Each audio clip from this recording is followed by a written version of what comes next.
The annual Boston Marathon took place on Monday and drew in more than 1 million spectators and 36,000 runners.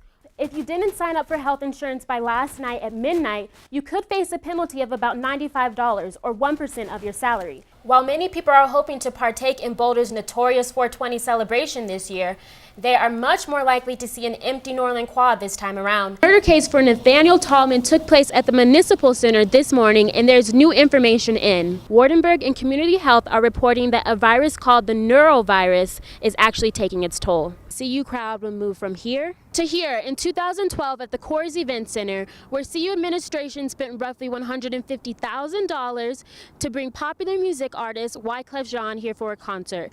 But with low attendance at the event, CU student leaders are looking for an alternative route this time around. Every day it's sort of a process of choosing to be myself. It's something that many of us take for granted, deciding which bathroom to use. I usually use the women's restroom just because it's the least likely to get me in trouble. Aiden is the chair of the LGBTQ Resource Center Advisory Board on campus.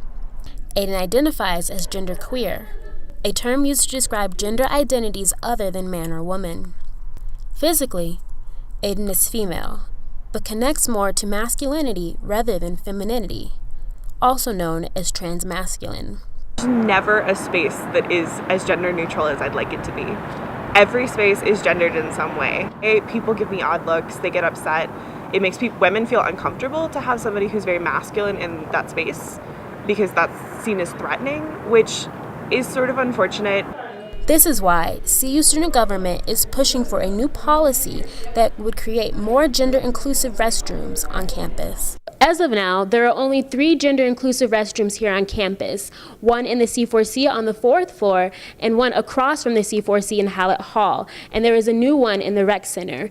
But the CU student government is trying to change that. The policy that we're looking at basically says any new construction has to have a gender-inclusive restroom in it, preferably one that's multiple stalls, but at least one that's single stall. Gender-inclusive restrooms, many people would assume that violence would actually increase. It is often one of the first concerns that people have about gender-inclusive bathrooms is that, oh no, like with women and men in the same intimate space, like won't that make people be more at risk? And actually the opposite is the case, is that, and they've done studies in, for example, residence halls where there are mixed gender spaces, that there's actually more looking out for one another. It's an inclusive space for everybody. It really does cut down on violence because everybody is able to be safe. A step in the right direction for not just Aiden, but everyone. Every spring, Chancellor Phil DeStefano gives a town hall address. During his speech on Tuesday, he highlighted campus achievements during the academic year, as well as future plans for the next. He focused on student success, finding new streams of revenue, building the university's reputation, and a new course called Augmester. The Augmester course will be like Maymester courses just in the month of August. The intensive course was created to help international, first generation, and other students in the transition and adjustment to college academics and life. It's also geared towards increasing the graduation rate. Students return to campus for the fall semester. They will have the opportunity to come a bit early and make progress on their degrees. The course is set to debut in August 2015. Natasha Dickson, News Team Boulder. To avoid breaking the law while teaching hydroponic method, the course will use tomato and pepper plants to demonstrate skills. Alexis, do you like coffee and traveling? I do. Yeah, I'm really big into coffee. Well, University of Colorado, the awards just keep rolling in.